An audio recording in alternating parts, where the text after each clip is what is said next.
muy buenas tardes por estar con nosotros. Hemos enviado, ¿cierto?, las invitaciones correspondientes a través de este medio para poder proclamar a la persona del Señor Jesucristo. Ese es el tema central, entregar el mensaje, esta buena noticia del Evangelio. Quisiera que me acompañasen a leer las Escrituras en el Nuevo Testamento, en el Evangelio escrito por Mateo, Nuevo Testamento, capítulo 16. Vamos a dar lectura a algunos versículos para poder compartir el mensaje del Evangelio. Mateo, capítulo 16, versículo 13 dice, Mateo 16, 13 dice, viniendo Jesús a la región de Cesarea de Filipo, preguntó a sus discípulos diciendo, ¿quién dicen los hombres que es el Hijo del Hombre? Ellos dijeron, unos Juan el Bautista, otros Elías y otros Jeremías o alguno de los profetas. Él les dijo, ¿y vosotros, quién decís que soy yo? Respondiendo Simón Pedro, dijo, tú eres el Cristo, el Hijo del Dios viviente. Entonces le respondió Jesús, bienaventurado Simón, hijo de Jonás, porque no te lo reveló carne ni sangre, sino mi Padre que está en los cielos. Y yo también te digo que tú eres Pedro, y sobre esta roca edificaré mi iglesia, y las puertas del Hades no prevalecerán contra ella. De ti te daré las llaves del reino de los cielos, y todo lo que atares en la tierra será atado en los cielos, y todo lo que desatares en la tierra será desatado en los cielos. Hasta aquí, por el momento, la lectura de la palabra del Señor. Si hemos puesto atención a la lectura, hemos visto aquí una pregunta que el Señor Jesús les hace a los suyos, a quienes estaban con él, sus discípulos, los apóstoles, y les hace una pregunta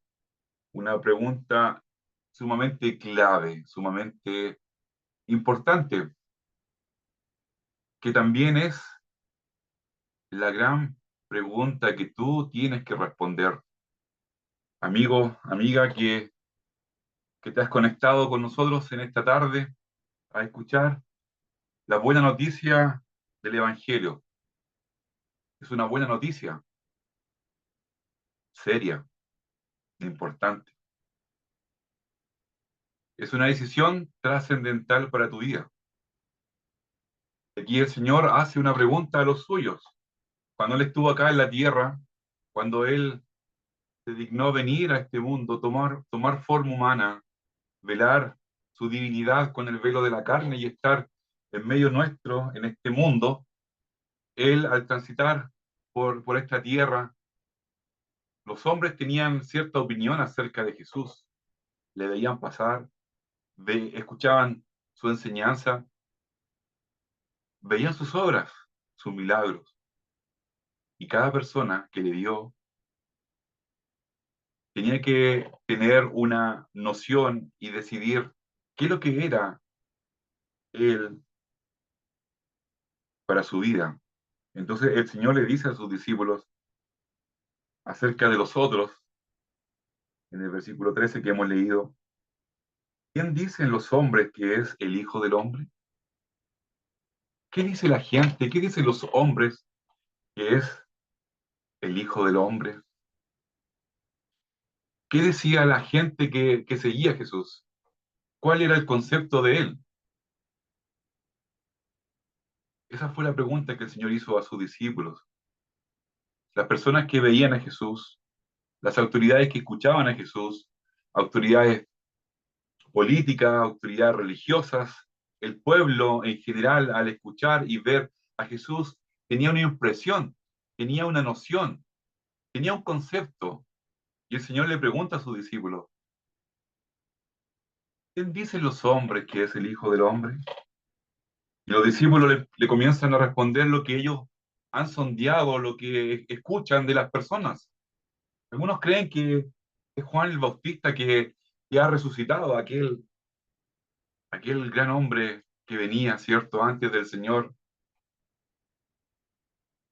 que venía para proclamar, para anticipar la venida del Hijo de Dios. Pensaba que era Juan el Bautista que había resucitado después de que le había dado muerte a aquel impío, ¿verdad? Otros piensan que es Elías, el profeta Elías, aquel profeta, ¿verdad? Que fue llevado en un carro de fuego a la presencia de Dios. Las personas pensaban que el Señor Jesús era Elías que había retornado. Juan el Bautista, ¿cierto? Era aquel Elías que había sido prometido, les dijo en su enseñanza el Señor. ¿Qué más dicen las personas de ese tiempo? Algunos dicen que eres Jeremías, aquel profeta, ¿verdad? Que sufrió tormentos por su fe. O algunos de otros, de aquellos profetas de la antigüedad que ha regresado. Eso es lo que las personas decían acerca de Jesús.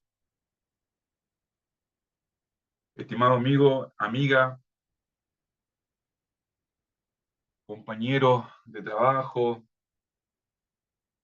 ¿quién es Jesús para ti? ¿Quién es Jesús? ¿Cuál es la noción que tú tienes acerca de Jesús?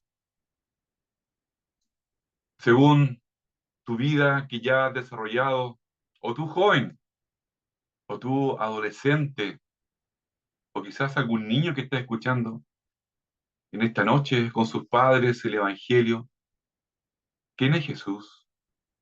¿Quién es Jesús para ti? ¿Cuál es el concepto que tú tienes de la figura, de la persona, del personaje histórico? ¿Qué concepto tú tienes acerca de él?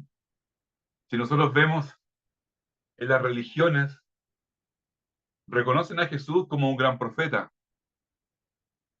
pero no el Hijo de Dios. Algunas religiones diabólicas hablan de Jesús como un ser creado. Algunos historiadores consideran a Jesús como un personaje histórico y que su pensamiento objetivamente ha trascendido en la historia y ha creado una cultura, la llamada cultura occidental, que es la nuestra. ¿Quién es Jesús? Para ti, amigo, amiga, ¿quién es Jesús? Uno cuando lee este tema y comienza a estudiar un poco con esta pregunta que aparece acá y la actualizamos en nuestros tiempos, es lo mismo, es exactamente lo mismo. Estas personas veían a Jesús caminar y lo encontraban una persona extraña, que no tenía un hogar, que era el hijo de un carpintero, que era sabio, que tenía autoridad, que les hablaba con autoridad,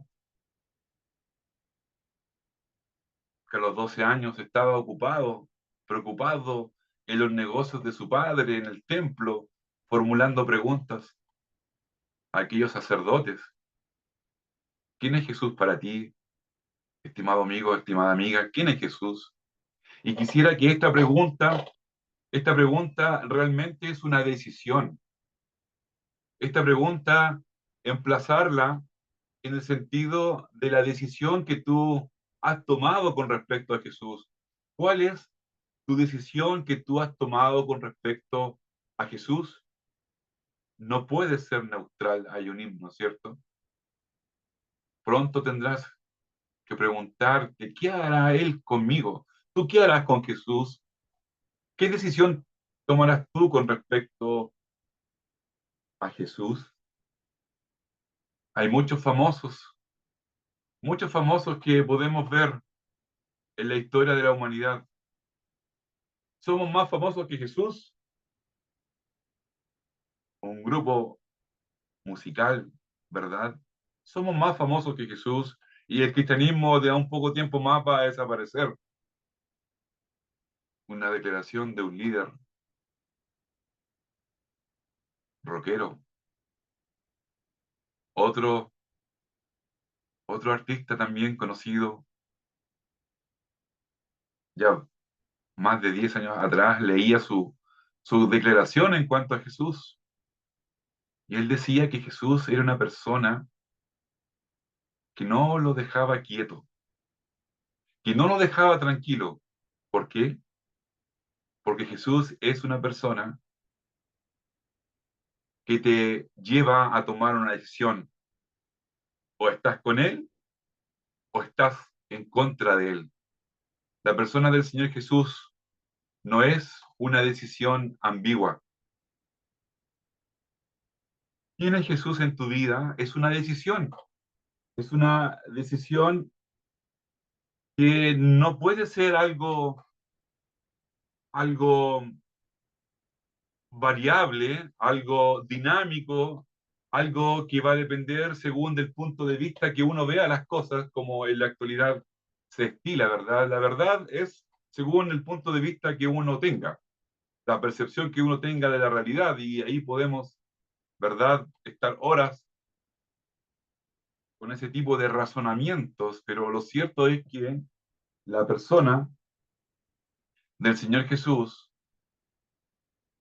no es algo ambiguo en tu vida. No puede ser algo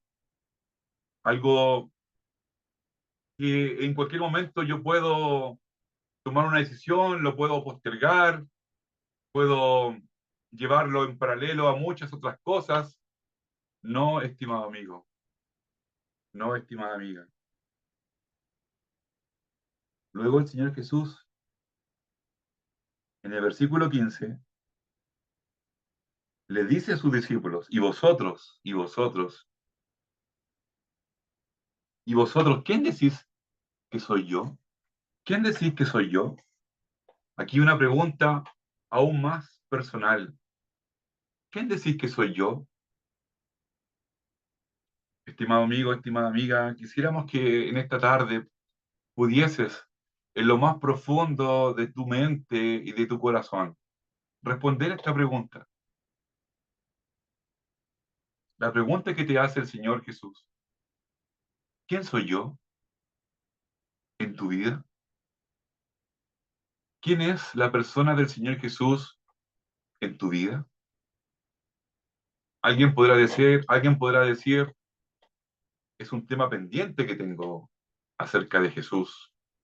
Es algo que estoy cuestionándome, es algo que todavía no ha tomado una importancia, y puedes dar muchas excusas en cuanto a responder esta pregunta. ¿Quién es Jesús? ¿Quién soy yo? Dice el Señor Jesús en esta tarde a tu mente, a tu corazón. ¿Quién soy yo? ¿En qué estás, estimado amigo? ¿Cómo va tu vida? ¿Está Jesús siendo realmente tu Salvador? ¿Quién es Jesús? En esta tarde quisiéramos poder considerar muy seriamente en esta tarde la decisión más importante que tú puedes tomar es tener una postura clara y concisa en cuanto a la persona del Hijo de Dios. ¿Quién es Jesús? ¿Quién es Jesús para ti? Hemos escuchado muchos testimonios de hermanos que en su niñez escucharon el Evangelio, aprendieron textos, aprendieron coritos, y esas palabras quedaron en su mente, y gracias a Dios la muerte no les alcanzó, y el Señor aún no ha venido, y han podido tomar una buena decisión. La palabra que estamos considerando es de seriedad absoluta, es muy preocupante, es lo más importante que tú puedes razonar en esta tarde en tu vida, de tomar una decisión con respecto a la persona del Hijo de Dios. No puedes ser neutral. Estimado amigo, estimada amiga, Hay un problema tremendo, grave, que la sociedad no busca resolver. Y ese problema grave es el pecado, es nuestra maldad. Eso no tiene prioridad legislativa en ningún gobierno del mundo, el pecado. Estimado amigo, estimada amiga, todos somos pecadores ante la presencia de Dios. Escuchaba el testimonio del papá de una hermana ella hablaba el día de ayer que al papá le costó mucho entender de que era un pecador, que no era bueno. Todos hemos pecado. El día de hoy, el día de hoy, ¿verdad? Un día especial. La sociedad ha hablado, ¿cierto?, acerca del Día de la Madre. Y el comercio adorna todo esto, lo hemos visto en las calles, los locales comerciales, la publicidad, ha adornado este día. Nuestras madres, ¿verdad? ¿Cómo no agradecer aquel gran hecho, su amor y ternura? Pero David en el Salmo 51, él habla y dice que en pecado me concibió mi madre, en pecado me concibió mi madre. Esa es la realidad, el pecado. Hemos nacido en pecado, somos pecadores de nacimiento, somos pecadores por elección, elegimos hacer el mal, somos pecadores por práctica. Y eso es de suma gravedad. Es de suma gravedad el pecado. Ante Dios no es un juego. Ante Dios, tomar una decisión acerca de Jesús no es algo poco relevante, sino que es lo más importante porque hay un problema grave. Y ese problema grave es nuestro pecado. La persona del Señor Jesucristo, Él habló y Él dijo de que solamente hay dos caminos y dos destinos. Y en cuanto a la persona del Hijo de Dios, solamente se está con Él o se está en contra de Él. No hay ambigüedad, no hay alternativa. Y esto es lo que molesta a los seres humanos. Molesta a aquellos famosos que podemos ver algunas declaraciones cuando tienen que enfrentarse a Jesús. ¿Y quién es Jesús? Es alguien que no me deja opción. O le acepto o le rechazo. Hay dos caminos. Hay un camino ancho. Ahí está. Muchos van por ese camino ancho. Si tú no has aceptado a Jesús como tu Salvador, si no has arreglado el tema de tu pecado, si no has sentido el peso de tu pecado y no has sentido el arrepentimiento de volverte al Señor Jesús, que Él tomó tus pecados, tomó tus equivocaciones, tu maldad, tus transgresiones y las llevó sobre su cuerpo y en aquel madero Él sufrió por tu salvación. Si tú no has aceptado a la persona del Señor Jesús como tu Salvador, tú vas en ese camino ancho, vas en ese camino ancho y muchos son los que van por ese camino. Son muchos, son muchos. Ahí van todos con sus afanes, con sus pensamientos, con sus decisiones, con su modo de pensar, su modo de ver a Jesús, cómo acomodarlo, su modo de ver a Dios, cómo entender a Dios y cómo utilizarlo en ocasiones como cábala, con reverencia lo digo. Y hay un camino angosto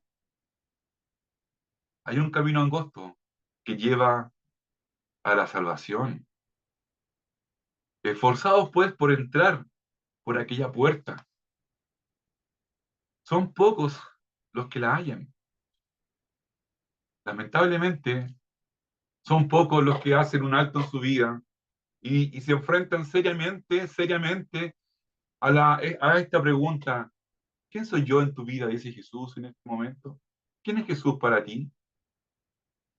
Te estás confrontando con Él en esta tarde. Estimado amigo, estimada amiga, no queremos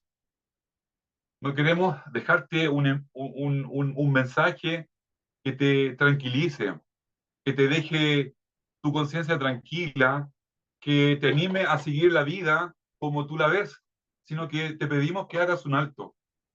Hay un problema acá, grave en nuestro pecado. Son tus pensamientos. Sí, es verdad. Tú no has dado muerte, tú no eres un sicario, no eres un estafador de, hablamos de miles de millones de pesos. Tus pensamientos, el desear el mal a alguien ya es pecado. Desear, codiciar es pecado. Si hay algún niño, alguna niña, desobedecer a los padres es pecado. No obedecer a los padres es pecado. ¿Quién es Jesús? ¿Quién es Jesús? Y en cuanto a la seriedad y la gravedad del pecado, es la siguiente. Todos los que estamos aquí, todos, todas las personas del mundo, tenemos el pecado en nosotros que no nos diferencia con ningún malhechor ni delincuente que haya cometido el pecado más atroz, porque nosotros tenemos también el mismo potencial de cometerlo. Somos potencialmente delincuentes, somos potencialmente violadores, somos potencialmente adúlteros, potencialmente estafadores, todo lo que usted pueda considerar lo peor de la sociedad que está en una cárcel de alta seguridad, nuestro pecado también mora en nosotros y podemos cometer exactamente las mismas atrocidades. Eso es la gravedad del pecado. Y el Señor Jesús quiere que tú tomes una decisión con Él. No puedes ser neutral. Hay dos caminos y solamente dos destinos. No hay nada intermedio. No hay nada de estos espacios que la religión popular conocidamente habla, ¿verdad? Leamos lo que dice la Escritura frente a esta respuesta. El Señor emplaza a los suyos, a quienes le seguían, y les dice en cuanto a esta pregunta, y vosotros, y vosotros, ¿qué decís que soy yo? Vosotros. ¿Quién soy yo? Dice el Señor en tu vida en esta tarde. Y aquí vemos a Pedro. Vemos a Pedro acá exclamando y diciendo, tú eres el Cristo, el Hijo del Dios viviente. Tú eres el Cristo, el Hijo del Dios viviente. Gran revelación. Pedro acaba de expresar y quedó registrada en las Escrituras. Tú eres el Cristo, tú eres el Mesías, tú eres el prometido, tú eres el ungido que las Escrituras que escribió Moisés, que está en los salmos que escribieron los profetas. Tú eres el siervo que viene a cumplir la voluntad de Dios. Tú eres el Hijo del Dios viviente, el Hijo del Dios viviente. Solo hay un Dios y un solo mediador, y Él vino a este mundo, la persona del Señor Jesucristo, el Hijo igual a Dios, su divinidad. Él vino a este mundo, el Hijo del único Dios, nuestro Creador, que te formó desde la entraña del vientre de tu madre. Mi embrión vieron tus ojos, exclamó el salmista. Nosotros reconocemos a la persona del Señor Jesús como nuestro Salvador y nosotros le amamos, no porque nosotros nos hayamos dado cuenta y le amamos nosotros primeros a Él, sino que, como dice la Escritura, Él nos amó a nosotros primero. Y aquí Pedro da esta exclamación: tú eres el ungido, el Mesías, el que habría de venir, el siervo del Dios viviente, el Hijo de Dios. Una verdad que estaba por sobre todo el entendimiento del judaísmo hebreo de ese entonces. El Señor Jesús le dice: bienaventurado eres Simón, hijo de Jonás, porque no te lo reveló carne ni sangre, sino mi Padre que está en los cielos. ¿Cuánto quisiéramos que tú, estimado amigo, estimada amiga, pudieses ver en Jesús, tu Salvador, el Hijo de Dios, que vino a este mundo, que no estimó ser igual a Dios como cosa que aferrarse, sino que sufrió la cruz, sufrió lo oprobio, que fue sepultado y que resucitó gloriosamente al tercer día, que el Espíritu Santo pueda revelarte esta verdad en tu corazón, que le puedas ver a Él como el Salvador, como Pedro, como el Señor le dijo a Pedro que esto le había sido revelado de lo alto. Luego el Señor le dice en el versículo 18: y yo también te digo que tú eres Pedro, y sobre esta roca edificaré mi iglesia. Texto que ha servido para poder sacarlo fuera de contexto y levantar una religión popular que en esta semana vimos cómo se levanta un hombre y la gente pone la mira en un hombre, sacando de contexto la verdad cierta de lo que declaró Pedro, la roca. La roca es Jesús, es el Hijo de Dios. Y sobre esta roca edificaré mi iglesia y las puertas del Hades no prevalecerán contra ella. El Señor fue sepultado y resucitó, venció. Él fue la muerte para la muerte, Él venció y ya la muerte no es un horror para quien cree en la persona del Señor Jesucristo. Versículo 19: y a ti te daré las llaves del reino de los cielos, y todo lo que atares en la tierra será atado en los cielos, y todo lo que desatares en la tierra será desatado en los cielos. Esta semana también vimos aquellas figuras, ¿verdad? De aquel Pedro sosteniendo una llave, el sucesor de Pedro, la llave de la proclamación del Evangelio. Pedro utilizó esta llave para convertir en el día de Pentecostés a 3.000 personas. Luego dice la Escritura, nuevamente proclamó a la persona del Hijo de Dios como el Salvador y fueron convertidos 5.000 varones. Utilizó esta llave. Aquel que no acepta al Señor, sus pecados son retenidos. Aquel que confiesa al Señor como su Salvador, sus pecados son quitados de sí, son liberados y es salvado. Quisiéramos que en esta tarde pudiesen ver al Señor, no ver a los hombres, no confundirte con nombres, sino creer y aceptar la decisión. ¿Quién es Jesús? Que pueda responder y decir: Él es mi Salvador. Que le bendiga su palabra. Ujú.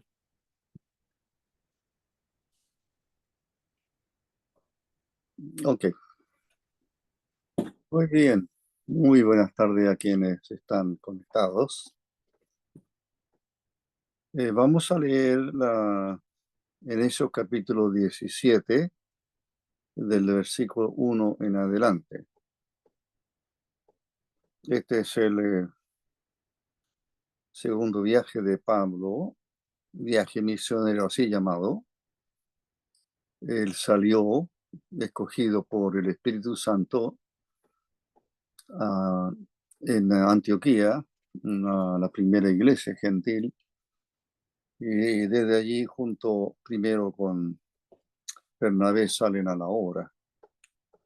En su segundo viaje él cambia de compañero y ahora quien está con él es Silas y probablemente también Timoteo.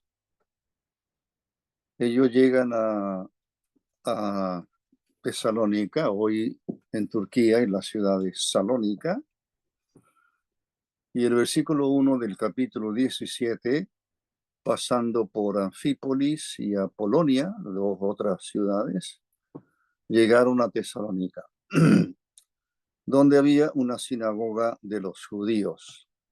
Eso era usual. La mayoría de las ciudades gentiles, es decir, fuera de la geografía judía de la nación judía, habían muchos judíos expatriados en una diáspora anterior, y entonces el lugar donde estaban construían una sinagoga. La sinagoga es un punto de reunión, un centro de reunión, algún edificio, alguna casa grande donde los judíos podían tener sus reuniones para leer las escrituras y más. El versículo 2 dice que Pablo, como acostumbraba, era parte de no solo de la costumbre de él, sino de todo judío que llegaba de visita a una ciudad gentil, iría a la sinagoga. Fue a ellos, a los judíos, y por 3 días de reposo o por 3 sábados consecutivos, podemos entender, discutió con ellos. Más que discutir, hay una traducción que dice interactuó con ellos, conversó con ellos, argumentó con ellos. ¿Cuál es el argumento del apóstol? Él declara y expone por medio de las escrituras que era necesario que el Cristo padeciese y resucitase de los muertos, y que Jesús, a quien yo os anuncio, dice él, es el Cristo. Y en el versículo 4 tenemos el resultado de sus argumentos, de su predicación, de su enseñanza, de la conversación que ha tenido. Algunos de ellos creyeron, algunos que estaban en la sinagoga creyeron y se juntaron con Pablo y con Silas. Y de los griegos piadosos, estos ya no son judíos, probablemente prosélitos, gran número, y mujeres nobles, no pocas. Entonces los judíos que no creían, teniendo celos, tomaron consigo a algunos ociosos, hombres malos, y juntando una turba, alborotaron la ciudad y asaltaron la casa de Jasón. Procuraban sacarlos al pueblo, pero no hallándolos, trajeron a Jasón y a algunos hermanos ante las autoridades de la ciudad, gritando: estos que trastornan el mundo entero. Así son calificados Pablo, Silas, Timoteo, los predicadores. Estos que trastornan el mundo entero también han venido acá, a los cuales Jasón ha recibido, y todo esto contraviene los decretos de César, diciendo que hay otro rey, Jesús. Y alborotaron al pueblo y a la autoridad de la ciudad, oyendo estas cosas, pero obtenida fianza de Jasón y de los demás, los soltaron, y luego Pablo y Silas se van a una ciudad vecina llamada Berea. Muy bien. Entonces, quiero mostrarles primero esta pequeña introducción, aunque lo dije al leer, que era la costumbre del apóstol y de muchos judíos que visitaban ciudades gentiles, era buscar una sinagoga. Y eso es lo que Pablo hizo. Ahora, el propósito del apóstol, no cabe ninguna duda, es transmitir, predicar el evangelio. Él comienza con el mundo judío para luego ir a los gentiles propiamente tal. Predicar el evangelio fue la orden del Señor. Predicar el evangelio, las buenas nuevas de salvación, que Dios salva al pecador, es un mensaje que es nuestra obligación anunciar, predicar, enseñar, entendiendo que según la palabra de Dios, y como ya hemos escuchado, todos los seres humanos necesitamos salvación. Y el Evangelio es un mensaje que trae, que anuncia, que transmite de parte de Dios que Dios salva al pecador, que no hay No hay otro nombre, dijo el apóstol Pedro en su predicación en Jerusalén. No hay otro nombre bajo el cielo dado a los hombres en el cual podamos ser salvos. No hay, no existe otro medio. Hay un solo camino que conduce a la presencia de Dios para estar con Él por la eternidad. Es lo que el Señor dijo en Juan 14. En Juan 14 el Señor dijo: no se turbe vuestro corazón. Creéis en Dios, creed también en mí. En la casa de mi Padre muchas moradas hay. Voy a preparar lugar para vosotros y vendré otra vez, os tomaré a mí mismo, para que donde yo estoy, vosotros también estéis. Así que esa es la promesa de Cristo. Entonces, agrega el apóstol que donde hemos leído que su conversación, su intercambio, sus argumentos, aquí se usó la palabra discusión, puede ser una traducción, pero lo más probable que lo que el apóstol está haciendo es presentar argumentos y luego vamos a mirar cuáles son los temas relevantes de su argumentación frente al mundo judío de aquella sinagoga. Y entonces, lo importante es que todo su argumento, que toda la base de sus predicaciones, de sus enseñanzas, toda la base es la palabra de Dios. Aquí traducido como las escrituras, grafé, las escrituras, las sagradas escrituras. Pablo escribe a Timoteo y dice: desde la niñez has sabido las sagradas escrituras. Las escrituras se enseñan a los niños. Las escrituras, los padres creyentes tienen la obligación, tienen la responsabilidad delante del Señor de enseñar la palabra de Dios a sus pequeños, no solo en la escuela dominical. Predicamos el evangelio y la base no es un mundo que nos rodea, la base es la palabra de Dios. Eso es lo que nos muestra este pasaje.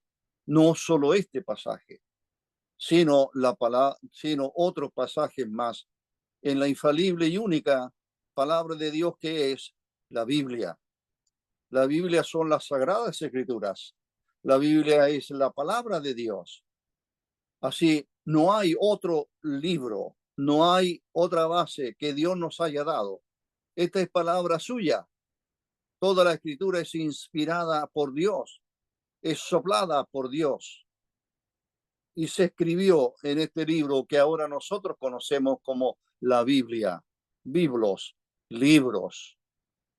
Así que no podría yo predicar el evangelio sin las escrituras. No podría haber enseñanza al pueblo de Dios, a los creyentes, sin las escrituras. El maestro, el que enseña, tiene que tener claro que su deber, su responsabilidad delante de Dios es poner delante las escrituras. Y para eso, por supuesto, hay que conocerla.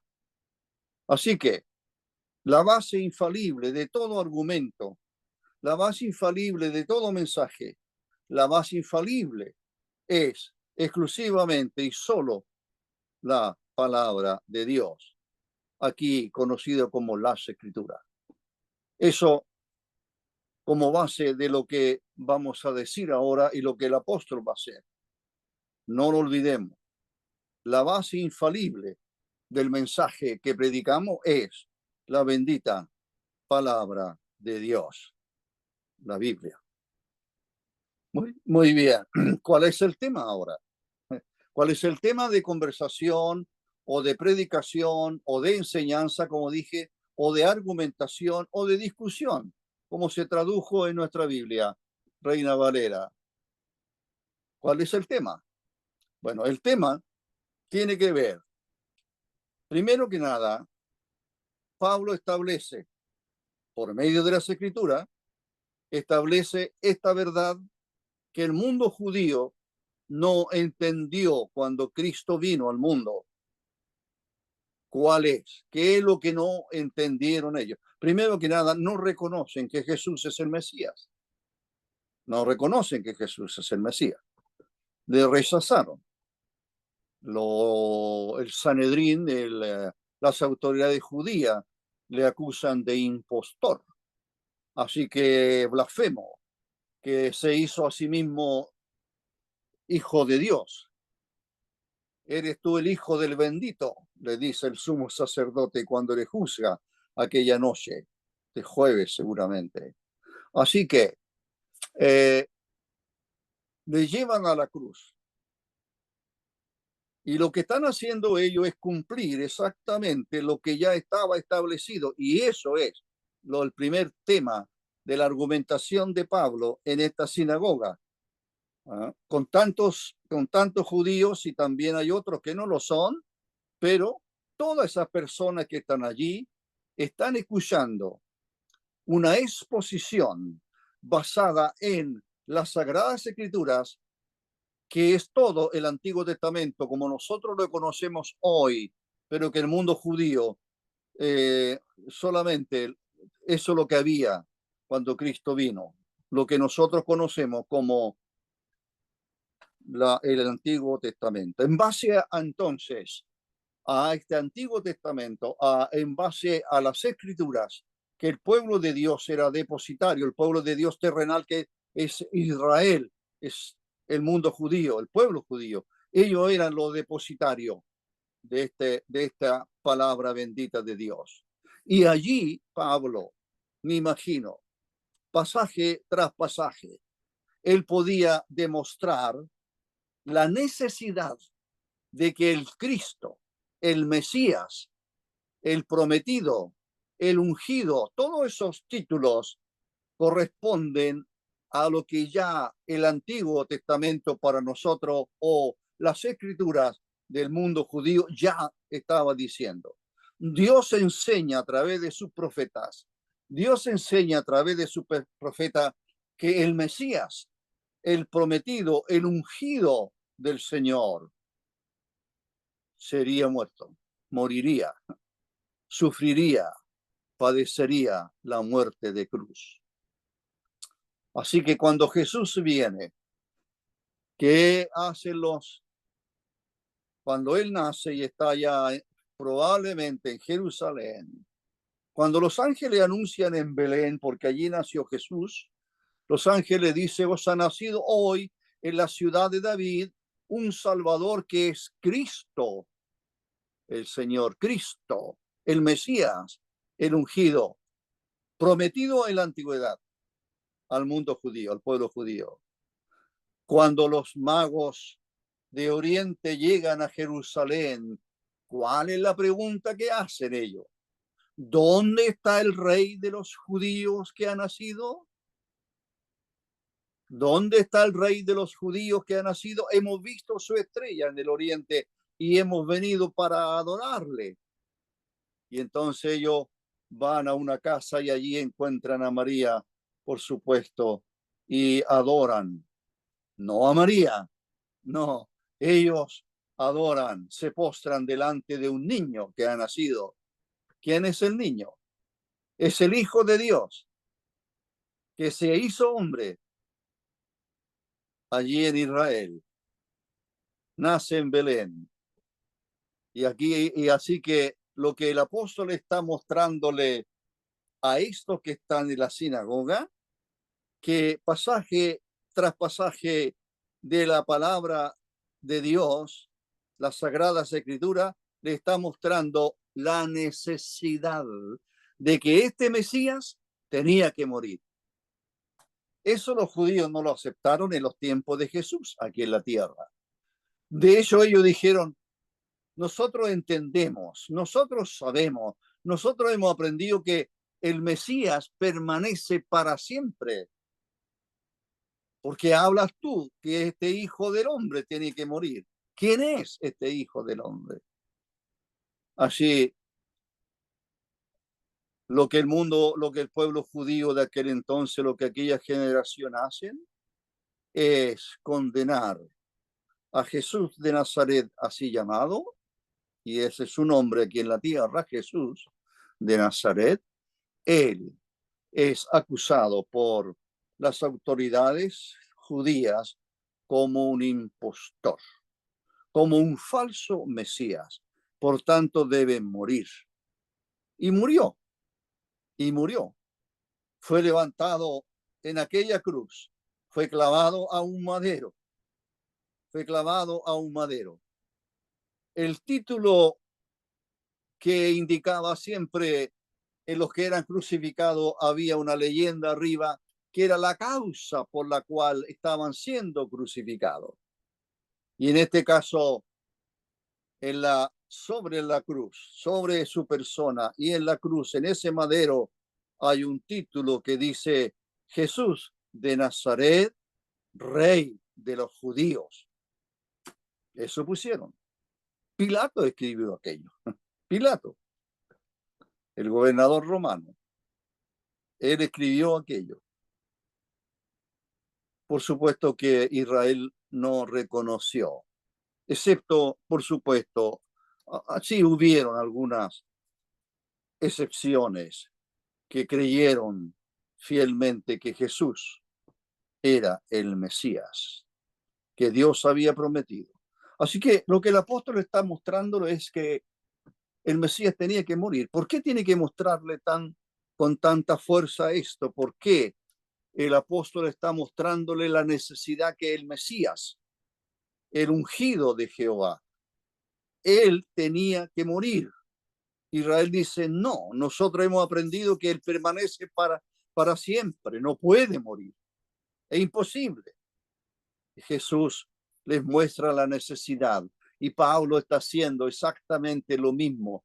Era necesario, por ejemplo, otro texto que tenéis, los creyentes lo saben, Lucas 24, cuando el Señor ha resucitado y va a camino desde Jerusalén a una aldea de Emaús, van dos discípulos del Señor. No son de los conocidos. Uno se llamaba Cleófas, no es de los 12 apóstoles. Y entonces ellos van discutiendo. ¿Por qué? Van conversando por qué Jesús murió. Y todavía no resucita, había dicho que iba a resucitar. Y entonces Jesús les enseña y dice que a través de las escrituras, comenzando desde Moisés y siguió a través de los profetas, les fue explicando qué cosa. Que el Mesías tenía que morir. Así que lo que el apóstol está haciendo es exactamente lo que el Señor había hecho antes. Por medio de las escrituras le va mostrando pasaje tras pasaje lo que de Cristo decían. Y en este caso, la necesidad que tenía de morir. No solamente eso, dice el versículo que hemos leído, no solamente eso, también él iba a resucitar de los muertos. Ese es el primer argumento del apóstol de la sinagoga. Es, en base a las escrituras, la palabra de Dios. No hay otra base. No es pensamiento humano. No es lo que expone una religión. No, no, no, no. Esto es palabra de Dios.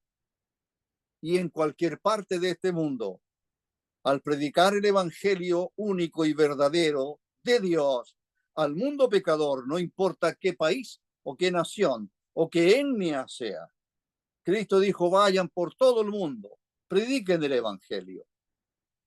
¿Qué es lo que hay que predicar? Hay que predicar de un Cristo, de un Mesías que muere allí en la cruz. ¿Por qué murió? Aquí se está hablando de la necesidad de la muerte. Era necesario, dijo el Señor, a aquellos dos caminos a Emaús. No era necesario que el Cristo padeciera estas cosas y entrara en su gloria. No era necesario. ¿Por qué? ¿Por qué era necesario que él tenía que morir? Todo creyente tiene una respuesta clara. Si no, no es creyente, por supuesto. Pablo dijo, el que me amó y se entregó a sí mismo por mí. Me amó y se entregó por mí, murió por mí. El apóstol Pedro en su primera epístola, capítulo 3, él dice que Jesús, allí en la cruz del Calvario, que en él llevó nuestros pecados en su cuerpo sobre el madero. ¿Qué está pasando en el Calvario? ¿Qué está pasando allí? Hay tinieblas sobre toda la tierra. ¿Qué está sucediendo? Lo que está sucediendo es que Dios, como dice el profeta Isaías en Isaías 53, que ha sido Dios, ha sido Yahvé, Jehová, el que cargó en él el pecado de todos nosotros. ¿Qué pasó en la cruz hace casi 2000 años, un poco más ya?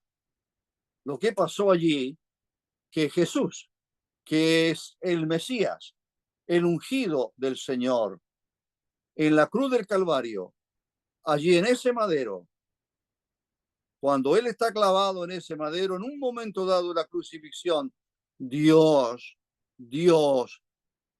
aparta su mirada santa de aquel que está llevando los pecados nuestros sobre ese madero.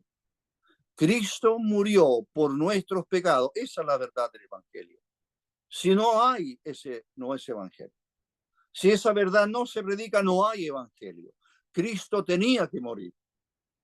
Fue sepultado, pero al tercer día resucita de los muertos. Pablo escribe en 1 Corintios 15, define muy bien lo que es el Evangelio. Cristo murió por nuestros pecados, fue sepultado, resucitó al tercer día y apareció a muchos. Así empieza 1 Corintios 15. Así que, entonces, allí en el Calvario, el ungido del Señor, el Mesías, el Cristo, porque la palabra Cristo es Mesías, el Mesías, el Cristo, tenía que morir. ¿Por qué? A causa de nuestros pecados. Solo esa fue la razón por qué él tiene que morir. Por eso él es llamado por Juan el Bautista cuando lo ve por primera vez y él puede anunciar y decir, he aquí el Cordero de Dios que quita el pecado del mundo, el Cordero de Dios que quita el pecado del mundo. Él muere como una ofrenda, como un sacrificio, santo sin mancha. Él en la cruz del Calvario es cargado con pecados que jamás cometió, son los suyos, son los míos, lo que él lleva en su cuerpo sobre el madero. Así él tenía que morir y tenía que resucitar. Ese es el primero, lo primero que él argumenta. Lo segundo es que él son las 8. Lo que él, lo segundo que tiene que argumentar es tan, todo es importante, pero el apóstol ahora en la sinagoga está diciendo, ¿y el Cristo? ¿Quién es el Cristo? Él dice, Jesús es el Cristo. Primero, el Cristo tiene que morir. Segundo, Jesús es el Cristo. Es la misma persona. El ungido, el prometido, es Jesús. El Jesús Nazareno, rey de los judíos, el Mesías, muere en la cruz. Y lo que está haciendo el apóstol es mostrarle a través de las Escrituras que Jesús, nacido de María, nacido de mujer, dice la Biblia, es el Hijo de Dios, no es nacido de hombre, es el Hijo de Dios que se hace hombre, que toma forma humana, es hombre exactamente como nosotros, pero por supuesto sin pecado. Es Dios, y cuando se hace hombre no deja de ser Dios, es Dios y hombre a la vez. Hoy en el cielo, sentado a la diestra del Padre, tenemos al Hijo eterno de Dios, que es hombre a la vez. ¿No es interesante? Es una maravilla. Entonces, él demuestra por medio de las Escrituras que Jesús es el Cristo. No son dos personas diferentes, es la misma persona. Él es Jesús, el Cristo. ¿Qué más? Bueno, no alcanzo a mirar más por la hora, pero ¿cuál es el resultado de este mensaje? ¿Cuál es el resultado de este mensaje? Bueno, el resultado lo tenemos en los versículos que siguen. Dice el versículo el 4. Algunos de ellos creyeron. Eso es lo que deseamos. Eso es lo que Dios desea. Cree. El hombre, aquel carcelero, pregunta a Pablo y Silas, ¿qué debo hacer para ser salvo? Ahora están en Filipo, están en otra ciudad posterior a esta. ¿Qué debo hacer para ser salvo? ¿Qué debo hacer para no ir a la condenación eterna? ¿Qué debo hacer para que mis pecados sean perdonados? ¿Qué hay que hacer? Pablo y Silas le contestan, cree en el Señor Jesucristo y serás salvo. Cree en el Señor Jesucristo y serás salvo. ¿Todos los que me escuchan son creyentes? Aquí dice, algunos de ellos creyeron. Algunos de ellos, ¿cuáles ellos? Los que estaban en la sinagoga escuchando a Pablo y su enseñanza. Algunos creyeron. Se juntaron con Pablo y con Silas, es decir, comienza la iglesia en Tesalónica. Y también se convirtieron algunos griegos piadosos y también algunas mujeres nobles. Mire, y así se formó la iglesia en Tesalónica. Algunos judíos convertidos al Señor, algunos griegos convertidos al Señor, algunas mujeres nobles convertidas al Señor. Pero, dice el 5, los judíos que no creían, teniendo celos, tomaron, etcétera, y hubo un alboroto muy grande. Así que el resultado de la predicación del Evangelio solamente son dos. ¿Se cree o no se cree? Aquí algunos creyeron, otros no creyeron. El que cree, dijo el Señor, no es condenado, pero el que no cree ya ha sido condenado. ¿Por qué? Porque no ha creído en el bendito Hijo de Dios. Así que la pregunta es, ¿cuándo usted creyó en Cristo? ¿Desde cuándo Él es su Salvador? Cristo murió para salvar pecadores. Y si usted reconoce que es un pecador y que va camino a la condenación eterna, a menos que ahora usted crea en el Hijo de Dios como aquel que vino del cielo a morir por usted. El Señor le ayude, pueda, por supuesto, solamente el Señor lo puede hacer, ayudarle a entender mejor. Indague más si quiere, lea la Biblia, la palabra de Dios, y ahí va a encontrar mucho más antecedente de lo más importante, la obra más grande que Dios haya hecho. Es esta, salvar al pecador. Mi salvación y la salvación de todos mis hermanos en Cristo le costó a Dios la vida de su Hijo. El Hijo, su Hijo amado, en la cruz del Calvario, cargó con nuestros pecados y sufrió lo que esos pecados merecían. Por supuesto, el castigo de Dios cayó sobre él, dice Isaías. Por su llaga fuimos nosotros curados. Vamos a orar. Padre nuestro, te damos las gracias por el Evangelio glorioso. El mensaje es único, el mensaje sigue siendo verdadero, el mensaje jamás cambiará. La verdad es la misma, que hay salvación en tu Hijo, porque tu Hijo fue quien murió. Él vino, dijo, a buscar y a salvar lo que se había perdido.